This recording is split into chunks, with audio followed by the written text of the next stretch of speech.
સુરત જિલ્લા કલેક્ટર કચેરી ખાતે સ્થાનિક સ્વરાજ્યની ચૂંટણી પૂર્વે મહત્વપૂર્ણ પત્રકાર પરિષદ યોજાઈ હતી। આ પત્રકાર પરિષદમાં સુરત જિલ્લા collector doctor Saurabh Pardhi, Surat police commissioner Anupamsinh Gehlot, SMC commissioner M Nagarajan તથા જિલ્લા પોલીસ અધિક્ષક રાજેશ ગઢિયા ઉપસ્થિત રહ્યા હતા।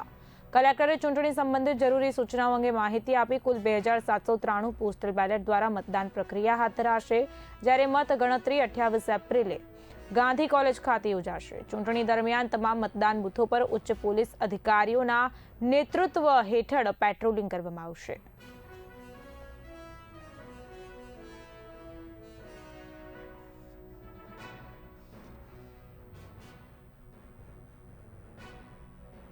વાર્ડના ચૂંટણી છે અને સાથોસાથ 3 જિલ્લા પંચાયતની સીટ અને જો 16 તાલુકા પંચાયતની સીટોના ઇલેક્શન છે જો એના ધ્યાનમાં રાખી સમગ્ર જો પોલીસ તરફ તૈયારીઓ કરવામાં આવે છે આ કરી લેવામાં આવેલી છે। જો ટોટલ તમામ બૂથ અને બિલ્ડિંગમાં જો ડિપ્લોયમેન્ટ કરવામાં આવેલા છે આમાં ડીસીપી અને એનાથી ઉપર કક્ષાના કુલ 20 જેટલા અધિકારીઓ છે જેના સુપરવિઝનમાં બધા જો ચૂંટણીની પ્રક્રિયા પૂર્ણ કરવામાં આવશે।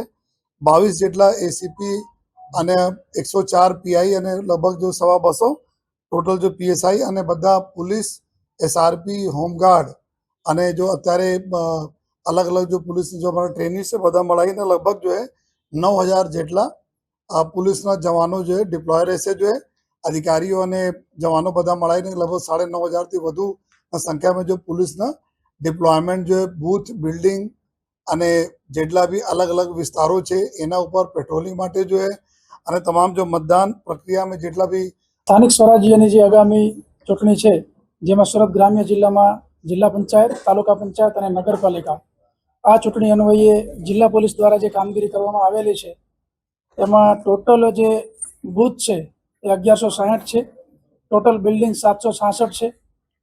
એમાં ચૂંટણી ફરજની અંદર ટોટલ ફોર્સનો જે ઉપયોગ કરવામાં આવનાર છે એ 2705 જેટલો છે, જેની અંદર જિલ્લા police, SRP, home guard, GRD, SRD તમામ ફોર્સનો ઉપયોગ કરવામાં આવનાર છે। અટકાયતી પગલાંની જો વાત કરું તો જે અસામાજિક તત્વો છે એમની વિરુદ્ધમાં આશરે 8304 જેટલા અટકાયતી પગલાં, પાસા પ્રપોઝલ 9, તડીપાર પ્રપોઝલ 91 અને જે હથિયાર જમા છે એ 348 જેટલા કરવામાં આવેલા છે।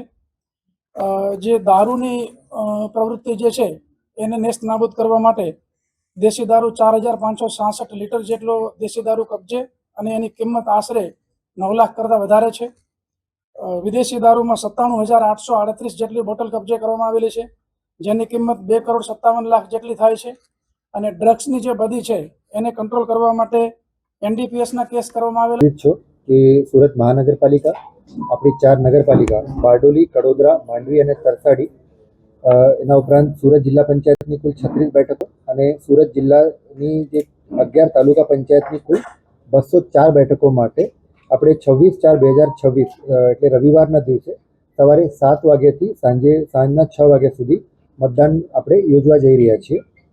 એમાં ટોટલ સુરત મહાનગરપાલિકામાં વોર્ડ નંબર 1 થી 30 માં કુલ 483 જેટલા હરીફ ઉમેદવારો છે। નગરપાલિકા એ મળીને 224 જેટલા હરીફ ઉમેદવારો છે। જિલ્લા પંચાયતમાં કુલ 88 અને તાલુકા પંચાયતમાં કુલ 513 હરીફ ઉમેદવારો નોંધાયેલા છે।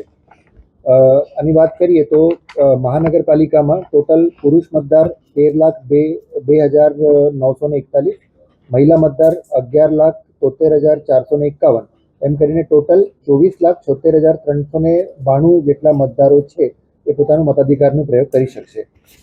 સેમ રીતે નગરપાલિકામાં 92,398 ટોટલ મતદારો છે। જિલ્લા પંચાયતમાં ટોટલ 8,66,717 મતદાર અને એની તાલુકા પંચાયતમાં પણ સેમ જે મતદારો છે એ આપણો મતાધિકારનો પ્રયોગ પરમ દિવસે કરી શકશે।